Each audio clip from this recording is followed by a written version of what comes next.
Assalamualaikum warahmatullahi wabarakatuh. Nawaitu ta'alum wa ta'lim wa tuzakkir wa tazkir wa naf'a wal intifa' wal ifadata wal istifadah wal hassa ala tamassuki bi kitabillahi wa sunnati rasulih. Anak-anakku sekalian, siswa dan siswi Madrasah Sanawiyah di kelas 7 MTS Nurul Falah yang tercinta, tentunya harapan saya pada kesempatan pagi hari ini menjelang siang, tentunya kita tetap semangat untuk belajar, dan saya harapkan kesemangatan kita jangan sampai memudar, tapi harus kita berusaha terus bersemangat. Manjada wajada, siapa yang sungguh-sungguh pasti dapat. Nah, pada pelajaran kali ini di kelas 7 Madrasah Sanawiyah kita masuk tentang pementasan fragmen. Pembahasan kita pembahasan kita adalah pementasan fragmen. Nah, pementasan fragmen ini disebut juga dengan istilah teater. Jadi teater fragmen. Kalau teater itu ceritanya panjang, kalau fragmen itu bagian-bagian yang ada di dalam cerita, ya, di dalam teater. Biasanya kalau fragmen itu ya tidak menceritakan yang panjang, tapi hanya bagian-bagian kecil saja, dan ceritanya juga tidak cerita yang rumit-rumit, hanya sekedar cerita-cerita sederhana. Kemudian tentunya juga banyak berseliweran di media-media sosial, dari cerita-cerita pendek, ada mulai dari cerita-cerita meme lucu sampai dengan cerita-cerita yang sederhana, ya, singkat dan lain sebagainya. Nah, fragmen ini ketika kita mau melakukan satu pementasan fragmen di atas panggung atau di satu cerita yang akan kita tampilkan, harus kita rencanakan sedemikian rupa. Nah, seni teater atau seni pertunjukan yang berhubungan dengan kisah kehidupan manusia, baik langsung maupun tidak langsung, atau berhadapan dengan penonton berdasarkan asalnya. Nah, terus seni teater ini kita ketahui bersama terbagi kepada dua bagian. Berapa? Dua bagian. Ada yang disebut dengan teater tradisional, ada yang disebut dengan teater non-tradisional. Kalau teater tradisional adalah teater rakyat, teater asli Indonesia yang banyak bermunculan, berkembang di daerah-daerah. Misalnya ada teater dalam bentuk lenong, kemudian ada berbentuk wayang orang, ada juga berbentuk ketoprak, ludruk, ya, ada juga dagelan, ada lawak, ada wayang kulit. Itu semua dalam bentuk teater non tradisional yang sudah lama ada dan berkembang di Indonesia. Kalau non tradisional adalah teater-teater yang berkembang saat ini. Biasanya kalau teater ini sudah modern, dia ada sutradaranya, ada pembagian peranannya secara sistematis, kemudian ada kepanitiaan dan lain sebagainya. Nah, dalam pementasan teater, ya, baik itu tradisional maupun non tradisional, agar supaya menghasilkan satu pementasan, katakan kalau tidak sempurna bagus, menghasilkan kesan yang baik, memperoleh kepuasan semuanya, baik itu sutradara, pemain maupun apalagi penonton, menimbulkan kesan yang baik, maka harus dilakukan langkah-langkah berikut.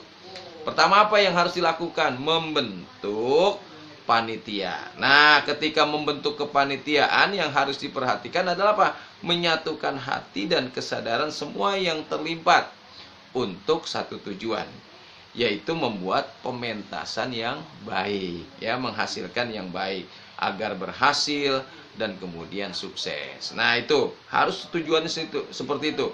Pementasan ini harus dilaksanakan sebagai sebuah pertunjukan untuk pembelajaran berharga bagi semua pendukung dan penonton, gitu.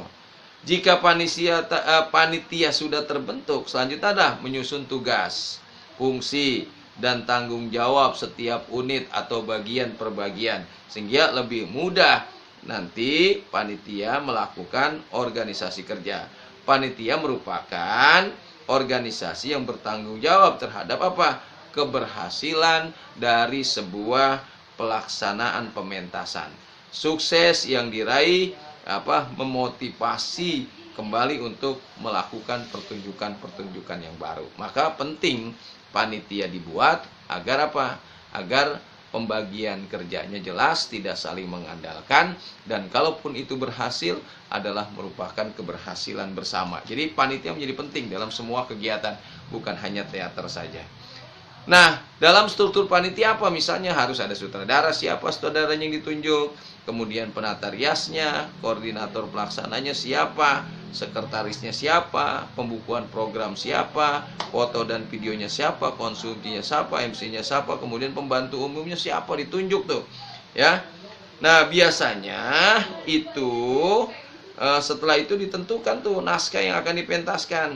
Kita dapat membuat naskah teater dengan mengambil ide, misalnya cerita rakyat. Apa misalnya cerita rakyatnya?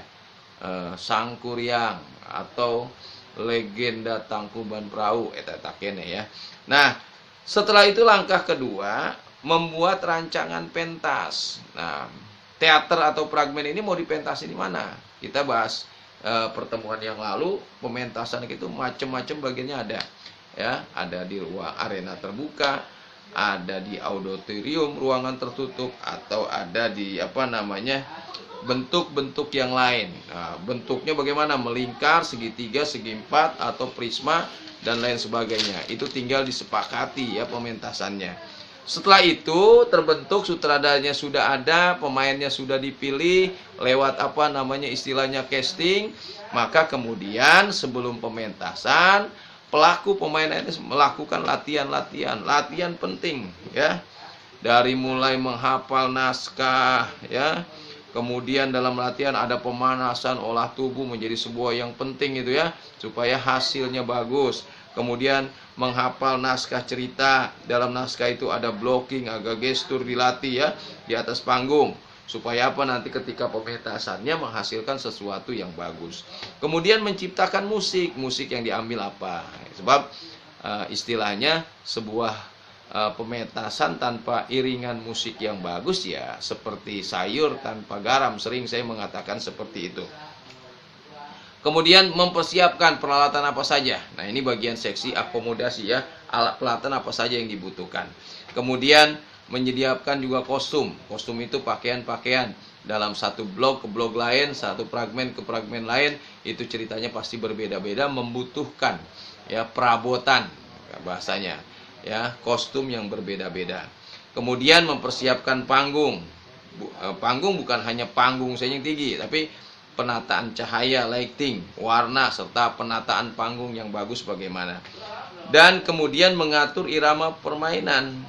Setelah itu lakukan koordinasi, pemain melatih apa? Melatih konsentrasi, melatih emosi, lakukan dramatisasi, pembangunan watak, observasi, irama, tempo itu dilatih.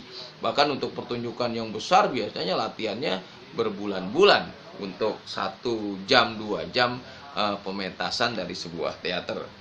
Kemudian pemain juga atau aktor harus melatih mimik, plastik itu adalah bersikap dengan gerak-gerak badan. Kemudian diksi itu adalah cara penggunaan suara, pengaturan suara dengan baik, itu juga harus dilatih. Intinya pelatihan itu menjadi sebuah penting. Bahkan bukan hanya teater saja kita ambil pelajaran di sini, segala apapun bentuknya pementasan itu harus ada latihan dan persiapan. Nah, itu beberapa hal yang berkaitan dengan pertunjukan dan persiapan pelaksanaan teater. Oleh karena itu kepada anak-anakku sekalian, pertanyaan dari pembahasan yang singkat ini, pertama, apa yang dimaksud dengan teater atau fragmen? Jelaskan. Kemudian yang kedua, sebutkan macam-macam teater. Tadi ada 2 ya. Jelaskan. Kemudian ketiga, sebutkan langkah-langkah persiapan dalam pementasan. Nah, itu 3 soal dijawab sedemikian baiknya agar tentunya kalian bisa memahami apa yang saya sampaikan pada kesempatan kali ini. Terima kasih atas waktunya, singkat dan sederhana tapi tidak menyurutkan semangat kita bersama. Manjada wajada. Assalamualaikum warahmatullahi wabarakatuh.